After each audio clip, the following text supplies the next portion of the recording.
Today, I want to talk about how miserable I am, especially right now, at my job. I am a government contractor, specifically for the Department of Defense, or as it's more recently known of as the Department of War, which is insane to me, but you know, we have the no war president, and here we are. I'm supporting the Department of War, specifically the Marine Corps. So, the boots on ground boys, boots on ground being America these days, apparently. So, the government has been shut down for a week, over a week. It's been 8 days, I think, now. It's the 9th today. And every few hours since it shut down, I'm checking the latest articles to see if, there's any ground being made. They're coming up with like the same results every single day. And I keep seeing online everywhere that it's the Democrats' fault. They want to give millions of dollars to illegal immigrants. But that's not what is happening, really. What's really happening is that Republicans want to take away health care for trans people, and Democrats are not cool with that.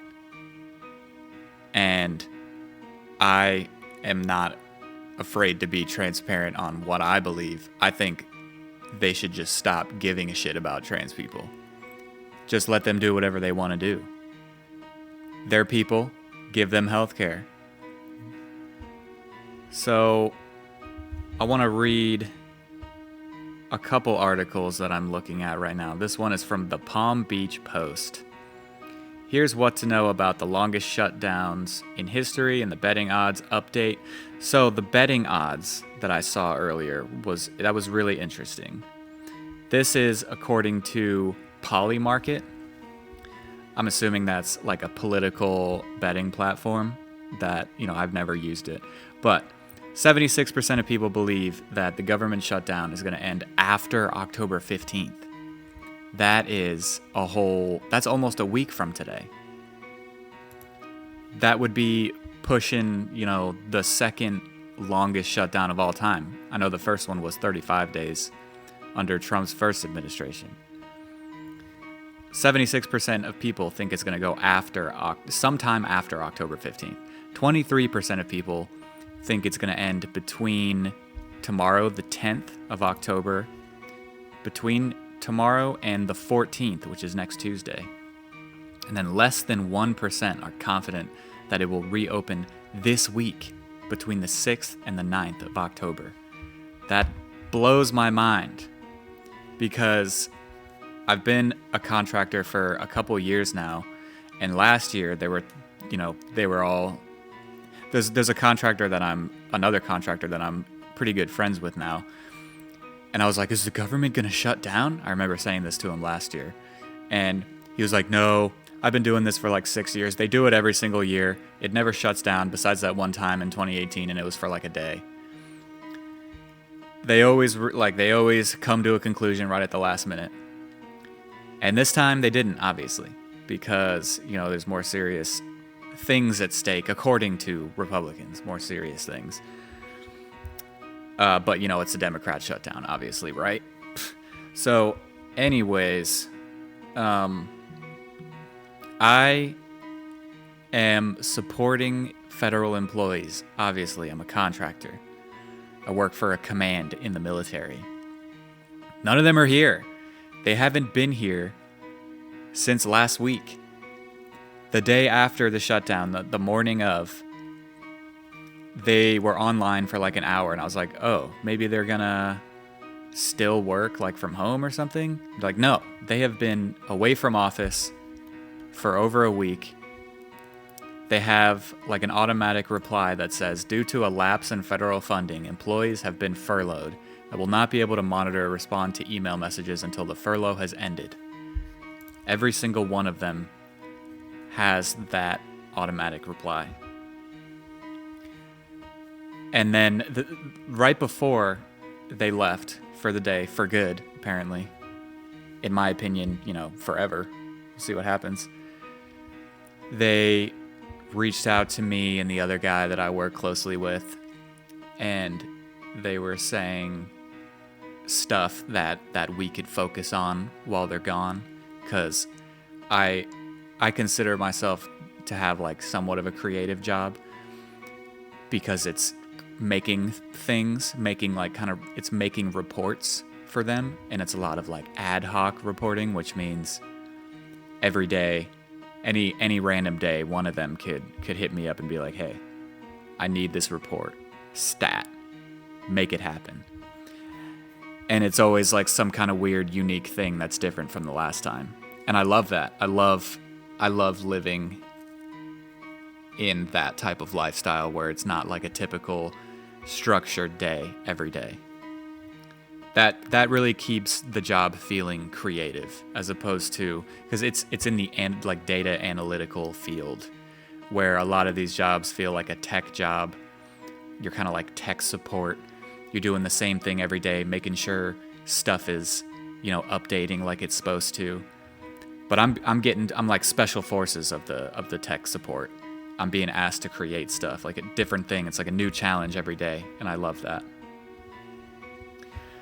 So right before they left, they gave a couple things, and they basically said, like, we don't know when we're coming back, and we don't know what to tell you to do. So just make whatever you've been wanting to make. And that was a week ago, and I've been wanting to make 3 things, and I've made them already. They're done. They're ready to show. And once a week, me and all the other data analytical nerds meet up and we talk about what we've been doing. And that meeting ended a few hours ago, and I was really pulling stuff out of my ass, I told them I was still working on these reports. I'm not working on these reports. I'm not working on anything. I'm sitting here and I'm playing on my Steam Deck. I'm playing Megabonk. It's super fun. It's the game that you are watching right now. It's great. I love it. Yeah, so that's where I am with work. I've also been aggressively applying to different jobs. Best case scenario, I can somehow not be a contractor anymore doing the same thing, which would be great. That'd be like my best life right now. My best life would obviously be winning the lottery, which I have recurring tickets being purchased, but that's never going to happen because it's like a 1 in 230 million percent. It's like 1 in 230 million, which is insane. Like, I could create something that will automatically like roll a number between 1 and 230 million every like 10 seconds, or like 10 every 1 second, just continuously rolling a random number between those two amounts. And it will take months probably to ever hit the lottery number. You'd win, I get emails every few months. They're like, hey, you won the lottery. And I'm like, oh, I won the lottery? And then I get out of bed, because it's usually at night. That's when they send the emails. I get out and I'm like, hey, nobody move. I won the lottery. Let me see how much I won. And it's like, congratulations. 3 of your numbers were pulled. You won $15 off the Powerball. And then it's like, shit, I'm still fucking a broke ass. I hate my life. But, it's okay. I'm realistic about that one. Every couple weeks, I'm buying a dream in the form of a $6 lottery ticket. And that's okay. Whatever.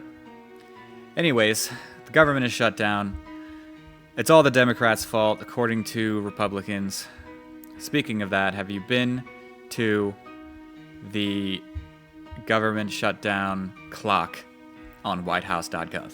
Whitehouse.gov, the official website of the White House.gov. It says, the White House at the top. Democrats have shut down the government. And then it's a clock that's counting up. I remember when it was counting down. Now it's counting up. 8 days 13 hours, 41 minutes, and 45 seconds that the government has been shut down. Democrats have shut down the government. And then there's a bunch of other stuff, like you can click on a state and see your state's letters of support for a clean CR, which is a continuing resolution. It's like how they fund stuff. I don't know. This is all stuff I should know. I work in finance for the military, but I don't. I know how to drag and drop things and make it look like how people want it to look. There is obviously more to it than that. There's a lot of coding involved. DAX, that's the coding language. Pretty good at that. ChatGPT helps a lot, but, you know, I'm the brain. Obviously, there's more to it than that. There's like coding and everything. DAX, coding language. In Power BI, I'm pretty good at that. But, you know, we figure it out together. Anyways, yeah, I don't have a miserable job. It's usually pretty fun. The only thing I don't like about it is that I have to present things in front of large groups of people. I hate that. I'm like, I have like a mild fear of public speaking, even though it's like on the computer, no one can even see me. Just still the fact that I might sound dumb drives the fear behind that. But it is, like, exposure therapy absolutely works. So yeah, I don't have a miserable job. I'm miserable at my job right now because nobody is telling me what to do. Because, and I'll say it, because of the Republicans. I don't care.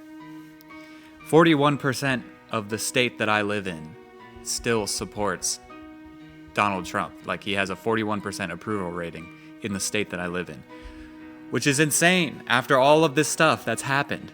41% of my state are fucking idiots. And yet I still feel surrounded. I live in like a small town in the southern part. So obviously, you know, there's a high concentration of that 41%. So I feel totally surrounded. Everyone's nice, but also, you know, extremely bigoted. And that's just the way it goes, I guess, in the South, you know? People hate other people who aren't like them. It is what it is. So I'm going to leave you today with another scenario. This one today, unlike yesterday, which was concocted all from my own brain, this one is sponsored by r/hypothetical situation. It says, the scenario is, you get a 40% raise at your current job, but if you ever show up late, even 1 second, you are instantly fired. And I don't want to like flex, as the children say, but I was in the military for 6 years, and it's pretty easy to be late in the military. I don't know. It just is. According, like, you know, based on the people that I worked with, I had dudes everywhere I went where they were late every single day, and they changed nothing about themselves. They were late from when I checked into the command to when I checked out of the command. They were late every day. And I would pull them aside like, hey man, I eventually was in a leadership position. I was like, hey man, you got to work with me. Like, I got to write you up because this is like the 300th time you've been late. And then they're like, oh no, I'm gonna try to get up earlier. I'm gonna leave earlier. It's gonna be good. I'm not gonna be late tomorrow. And then they're late the next day. They're late again. I don't understand what's wrong with some people and being late. I was in the military for 6 years. I wasn't late one time. One time. Granted, at my first command, I lived 5 minutes away. But that was in Hawaii. And I don't know if you've ever been to the Pearl Harbor base in Hawaii, ever tried to get on it at 6:30 in the morning. If you start your job at 7 and you leave at 6:30, you're not making it. You're going to be late. So I had to leave to go to my job 5 minutes away at 6 a.m. every day. And you know how I accomplished that? I'm not even trying to brag like I'm some kind of special person who did something amazing. I accomplished that by setting an alarm. And we even stayed up late all the time. You know, sometimes we go to bed at midnight, 1 a.m. because we're watching TikToks or whatever. I would wake up without fail to that alarm, 6 a.m. every day. That was another thing that I didn't understand about some people. Having been on deployments and being sleeping around other people who are also waking up to alarms and not waking up to alarms, which is what I'm getting at. There were multiple people that I would be awake. I already woke up. I have some time. I woke up early. I can lay in my bed for a while. Somebody close by's alarm has been going off for 30 minutes and they haven't woken up. That has to be what was going on with that guy. I had to pull aside and like see what's going on. Like you physically, like you need to, I don't want to ever suggest relying on other people because that's not cool. To be like, hey, can you wake me up every day? No, that's not cool. I'm not doing that for you. You should never ask anyone to do that for you. You need to figure out something that works. And that something might just be going to bed at 7 p.m. so you wake up like stupidly early, because I feel like that's the only way you're ever going to be on time. But that's just the way it is for some people, you know. I don't really care about that as much these days, having a work from home job where my commute to work is going downstairs, you know. So anyways, thanks for listening.